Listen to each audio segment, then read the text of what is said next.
Setelah upacara penobatan berakhir, suasana di Gunung Kedatangan Suci terasa hening dan hikmat. Nenek si hadir di sana bukan untuk sekte, tapi demi Qin Mu. Takut pemimpin muda itu akan ditindas. Meski tahu banyak tetua dan kepala aula tidak menyukainya karena masa lalunya yang kelam, ia tetap datang, menahan dinginnya sikap mereka demi murid yang ia sayangi.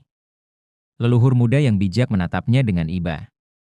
Ia tahu, wanita seindah nenek si membawa nasib yang berat, bukan karena kejahatan yang ia lakukan, melainkan karena dunia fana tak sanggup menoleransi keindahan seperti dirinya.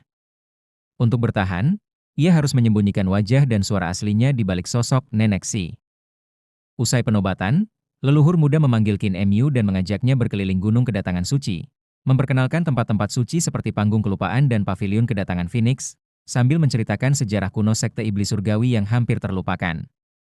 Ketika Qin Mu bertanya mengapa upacara pemimpin sekte disebut penobatan, leluhur menjelaskan bahwa dahulu sekte suci pernah menguasai 6 negara.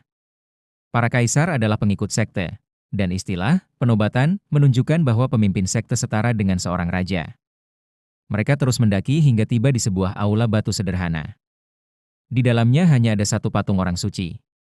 Patriar menyalakan dupa dan menunjukkan ukiran di dinding, teknik pemurnian dan teleportasi yang diwariskan sejak zaman kuno.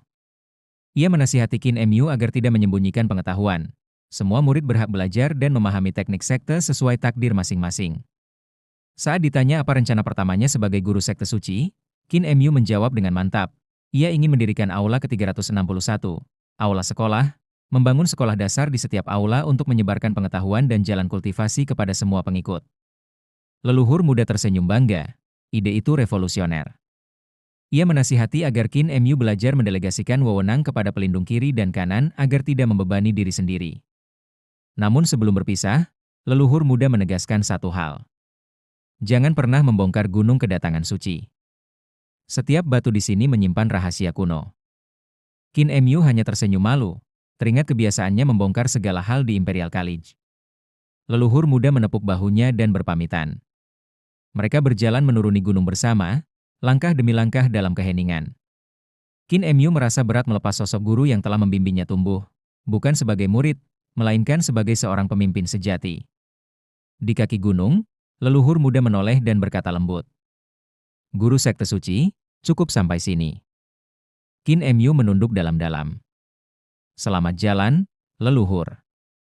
Sang leluhur melompat ke bawah, bersama penatua penegak hukum, menghilang di cakrawala. Qin Mu menatap langit lama sekali, sadar bahwa perpisahan itu mungkin untuk selamanya.